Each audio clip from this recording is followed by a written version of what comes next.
کی عالمی سازش یہ رہی کہ اس امت کے علماء اور عوام کے بیچ جو ایک رابطہ ہے، امت کے علماء اور عوام کے بیچ میں جو ایک تعلق ہے،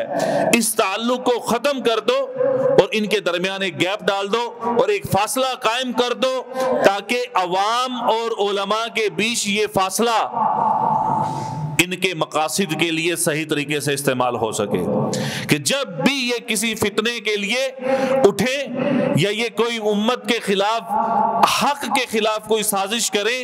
تو علماء کے پاس ان کی عوام نہ پہنچے، کہ ان کے علماء سے اعتبار اٹھ جائے عوام کا۔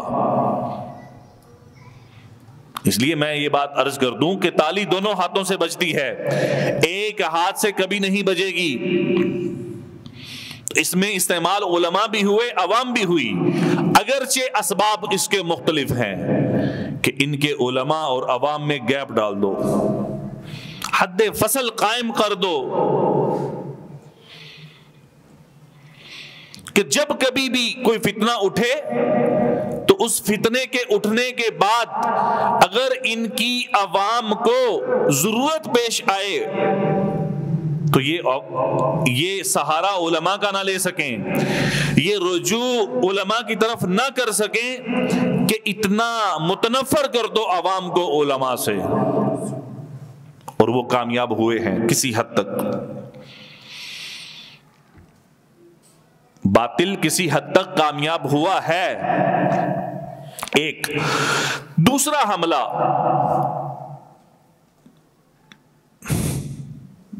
حملہ جو باطل کی طرف سے اس امت کے اوپر کیا گیا وہ یہ تھا کہ ان کے درمیان سے اجتماعیت اور اتفاق اور اتحاد کو ختم کرو۔ بات کو سمجھیں، میں دوبارہ عرض کر دوں صرف آپ لوگوں کے لیے، کہ باطل نے جو حملے کیے ہیں حق پر، پہلا حملہ کیا ہوا ہے کہ ان کے عوام اور علماء کے درمیان ایک فاصلہ قائم کرو کہ ان کی عوام کا علماء پر سے اعتماد اٹھ جائے، ختم ہو جائے۔ دوسرا حملہ کہ اس امت کے درمیان جو ایک اتفاق اور اتحاد کی شکل آپ کو نظر آ رہی ہے تو اس امت میں سے اجتماعیت کو ختم کرو کسی بھی طریقے سے۔ اس لیے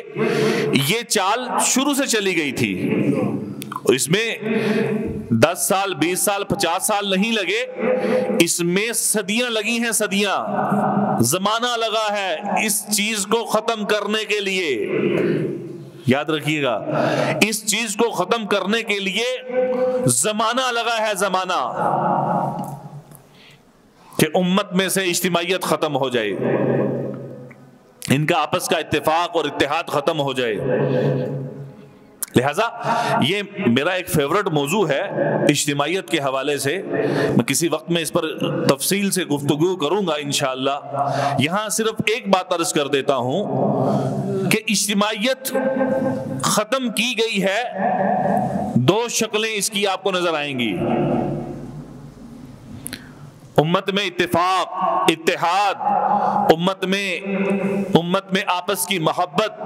آپس کا تعلق، جو اجتماعیت کی آپ کو شکل نظر آ رہی ہے، اس کو ختم کیا گیا ہے دو طریقوں سے۔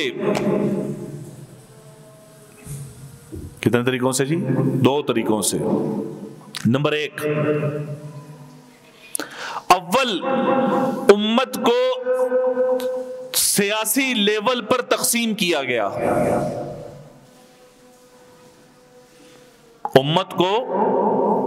بولیں سیاسی لیول پر تقسیم کیا گیا۔ سب سے پہلی تقسیم جو ہوئی ہے وہ ہوئی ہے عرب اور عجم میں، یہ پہلی تقسیم تھی کہ یہ عرب ہیں اور یہ عجم، کہ ان دونوں کو تقسیم اس انداز میں کیا گیا کہ یہ مسئلہ تو عربوں کا ہے، کہ یہ مسئلہ تو عجمیوں کا ہے۔ لہذا حضرت عمر بن عبدالعزیز رحمۃ اللہ علیہ کے دور کے بعد سے اس انداز میں سیاسی اعتبار سے، سیاسی طریقے سے جس کو میں یہ نام دے رہا ہوں کہ سیاسی تقسیم جو ہوئی ہے وہ عمر بن عبدالعزیز رحمۃ اللہ علیہ کے دور کے بعد شروع ہو گئی تھی۔ امت کو توڑ دیا گیا تھا، عرب، عجم، پھر عربوں کو تقسیم کیا گیا۔ کس انداز میں کہ ان کو متحدہ عرب امارات، عرب ریاستیں،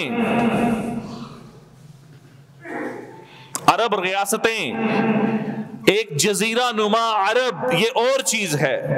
کہ جو حضور کے دور میں تھا۔ کیا عراق، اردن، شام، سعودیہ پورا، لبنان، اور پھر پورا متحدہ عرب امارات، وہ ابوظہبی ہو، وہ رأس الخیمہ ہو، وہ دبئی ہو، بحرین ہو، وہ یہ کویت ہو، قطر ہو، یا عمان، مسقط کا علاقہ ہو، یہ تمام کے تمام علاقے یہ ایک جزیرہ نما عرب میں شمار ہوتے تھے، جزیرۃ العرب۔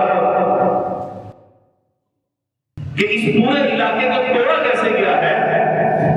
کہ ملکی سب پہلے تو نوعیت یہ ہوا کرتی تھی کہ مسلمانوں کا ایک امیر ہے، ایک مرکز ہے، اس مرکز سے احکامات جاری ہو رہے ہیں، اور ہر علاقے کا ایک گورنر ہوتا تھا جو ان احکامات کو علاقوں میں لاگو کرتا تھا۔ پہلے تو یہ معاملہ تھا، لیکن عرب اور عجم کی تقسیم کے بعد پھر عربوں کو توڑا اس انداز سے گیا ہے کہ یہ عرب امارات اور اس میں بسنے والے لوگ یہ اپنا اپنا خطہ سنبھال کے بیٹھ گئے۔ سعودیہ ٹوٹا، عراق الگ، دبئی الگ، مسقط الگ، قطر الگ، کویت الگ، شام الگ، لبنان الگ، فلسطین الگ، شام الگ، یہ سارے علاقے الگ الگ مملکت شمار ہونے لگے۔ اب اگر کسی ایک ملک کا مسئلہ ہے تو وہ اس ملک کا مسئلہ ہے، یہ امت کا مسئلہ نہیں رہا، یہ امت مسلمہ کا مسئلہ نہیں رہا، یہ کسی ایک ملک کا مسئلہ بن کر رہے ہیں، کسی ایک ملک کا مسئلہ بن کے رہے ہیں۔ لیکن برطانوی سامراج کے ہندوستان میں آنے سے پہلے کا جو ہندوستان آپ کو نظر آتا ہے، تاریخ کی کتابیں اٹھا کر دیکھیں، ان اوراق میں برطانوی سامراج کے آنے سے پہلے کا جو ہندوستان آپ کو دکھائی دے گا، اس میں آپ کو مسلمانوں کی حکومت نظر آئے گی، اور ایک ایسی حکومت کہ جس حکومت کا ایک دبدبہ روب پوری دنیا کے اندر کہ یہ ہندوستان کے مسلمان ہیں۔ اللہ نے ایک ایسا دبدبہ عطا کیا تھا، لیکن صرف ایک ہندوستان کو توڑا کس طرح گیا کہ وہ برطانوی سامراج آئے، انگریز آیا، ان کی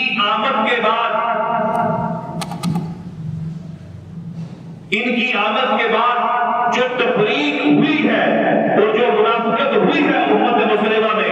اس منافقت کے نتیجے میں تفریق، اس تفریق کے نتیجے میں کہ یہ پاک اور یہ ہندوستان، انڈیا، بھارت اور یہ پاکستان، اور پھر بعد میں بنگال کو بھی پاکستان سے الگ کر دیا گیا، تو یہ اس میں پاکستان بننے کے خلاف نہیں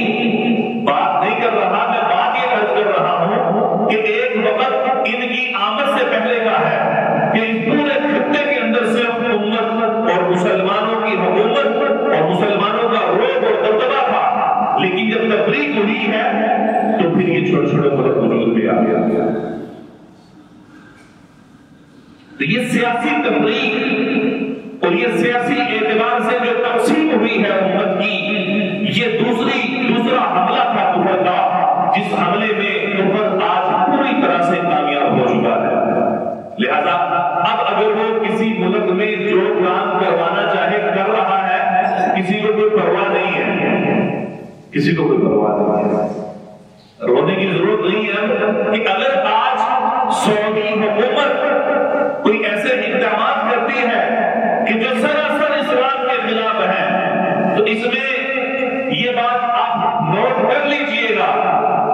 کہ دنیا میں کوئی ایسا خطہ نہیں رہا، کوئی ایسا ملک نہیں رہا جو ملک ان کے مقابلے میں کھڑا ہو کر ان اقدامات کو روک سکے۔ آج پوری دنیا میں آپ کو کوئی ایسا ملک نظر نہیں آئے گا۔ امید کی جا سکتی ہے تو صرف اور صرف ایک ملک پر، اور وہ ملک ہے صرف اور صرف پاکستان۔ اس پاکستان کے ماسوا نہ کسی پر امید کی جا سکتی ہے کہ جو سعودیہ حکومت ہو، عرب ہو، عجم ہو، جب بھی کسی ملک اسلامی ملک پر کوئی مسئلہ درپیش ہو، یا جب بھی کوئی اسلامی ملک ایسا اقدام کرے جس کی وجہ سے اسلام یا جس کی وجہ سے امت مسلمہ کا نقصان ہو، تو اس کے مقابلے میں اگر کوئی کھڑا ہو سکتا ہے تو وہ ایک ہی ملک ہے اور وہ ہے پاکستان۔ اس لیے یہ ایک نظریے کی بنیاد پر بنایا گیا تھا، ایک نظریے کی بنیاد پر اس کو وجود ملا ہے، اور وہ نظریہ ہے لا الہ الا اللہ محمد رسول اللہ۔ اس تصور کو ختم کر دو، اس تصور کو ختم کر دو اور کہہ دو کہ یہ ایک آزاد خیال ملک ہے، اس کا نام اسلامی جمہوریہ پاکستان نہیں بلکہ عام پاکستان، جیسے ڈنمارک ہے، جیسے ناروے اور سویڈن جیسے ممالک وجود میں آئے ہیں، آزاد خیال ملک تو پاکستان بھی ان میں شمار ہو، مگر ایسی بات نہیں ہے۔ اس لیے تقسیم ہوئی ہے، ہم جڑ کی طرف نہیں غور کر رہے اور اس کی بنیاد نہیں دیکھ رہے کہ جی ابو ظبی کے اندر دنیا کا سب سے بڑا مندر تعمیر ہو رہا ہے۔ کہاں تھی؟ ابو ظبی دبئی کے قریب جو ملک ہے کہ دنیا کا سب سے بڑا مندر وہاں تعمیر ہو رہا ہے کہ سعودیہ کے اندر سینما ہال کھول رہے ہیں کہ ان کے افتتاحی پروگراموں میں سلمان خان جیسے اداکار ایکٹر، ان کو کبھی شاہ رخ خان کبھی سلمان خان، کہ ان کو بلایا جا رہا ہے۔ بیت اللہ کا طواف کرنے کے لیے ابھی تک اجازت نہیں دی گئی بغیر ایسے کے۔ ابھی وہاں کورونا ہے بیت اللہ میں، لیکن سلمان خان کے پروگرام میں 80,000 کے قریب لوگ جمع ہوتے ہیں، تمام عرب وہاں عیاشی کرتے ہیں، وہاں کورونا نہیں آیا۔ ان برائیوں کی جڑ ہے کیا؟ میں آپ کے سامنے اس بنیاد کو اور اس جڑ کو پیش کرنا چاہ رہا ہوں۔ جڑ صرف اور صرف یہ ہے، بنیاد یہ ہے کہ ہمیں تقسیم کیا گیا ہے۔ یہ یاد رکھیے، ہمیں تقسیم کیا گیا ہے۔ اس تقسیم کا نقصان یہ ہوا کہ یہ مسئلہ برما کا ہے، یہ مسئلہ افغانستان کا ہے، یہ مسئلہ عراق کا ہے، یہ مسئلہ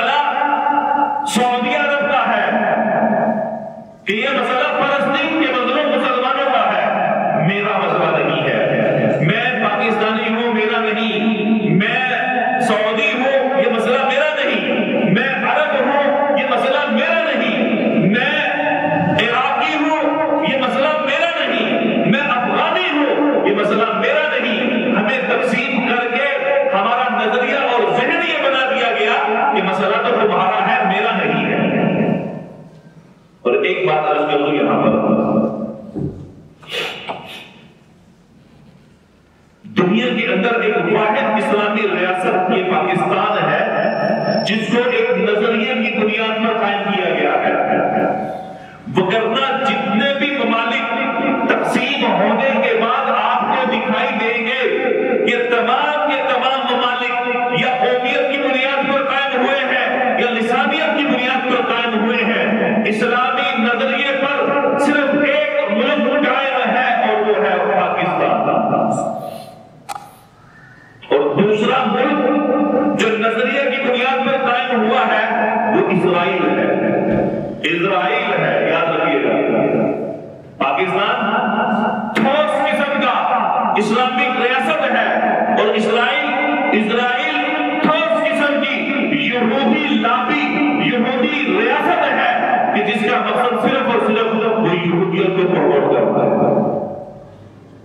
میں نے شروع میں عرض کیا کہ یہ شروع سے ہی ایک چال باز قوم رہی ہے، شاطر، ہوشیار۔ مسئلہ یہ نہیں ہے سلمان خان وہاں آیا ہے اور اس نے آ کر اپنے مبارک ہاتھوں کو کا نقش ان کو عربوں کو عطا کیا اور وہ اس کو محفوظ کر کے اپنے پاس ایک یادگار کے طور پہ رکھیں گے۔ اور مزے کی بات تو، تعجب کی بات تو یہ ہے، جس سانچے میں مجھے وہ الفاظ نہیں آ رہے کہ جس انداز میں سلمان خان کی انٹری ہوئی ہے، وہ جو نشان تھا وہ دجالی نشانوں میں سے ایک نشان ہے، تو جس میں وہ دو پر بنے ہوئے ہیں، سلمان خان کھڑا ہے۔ تو مسئلہ یہ نہیں ہے سر، اس پر تو بات کرنا بھی فضول ہے۔ سعودیہ میں سینما ہال کھل گئے ہیں اور وہاں پر کلب کھل گئے ہیں اور وہ کسینو کھل گئے ہیں جی، عورتوں کو آزادی مل گئی ہے جی، سعودیہ کے اندر یہ ہو گیا وہ۔ مسئلہ یہ مسائل نہیں ہے، اس کو ذہن میں بٹھا لیں آپ۔ ابھی تک ہم تو بھول رہے ہیں چھوٹی چھوٹی چیزوں کو لے کر، یہ مسائل نہیں ہیں۔ مسئلہ یہ ہے کہ مجھے تقسیم جب کیا گیا تھا اسی وقت سعودیہ کو بھی برباد کیا گیا، اسی وقت پاکستان کیا، عرب امارات کیا، اسلامی ممالک تمام کے تمام جب تقسیم ہوئے ہیں، اس تقسیم کے بعد ان کے ذہنوں کو بھی تقسیم کر دیا گیا تھا۔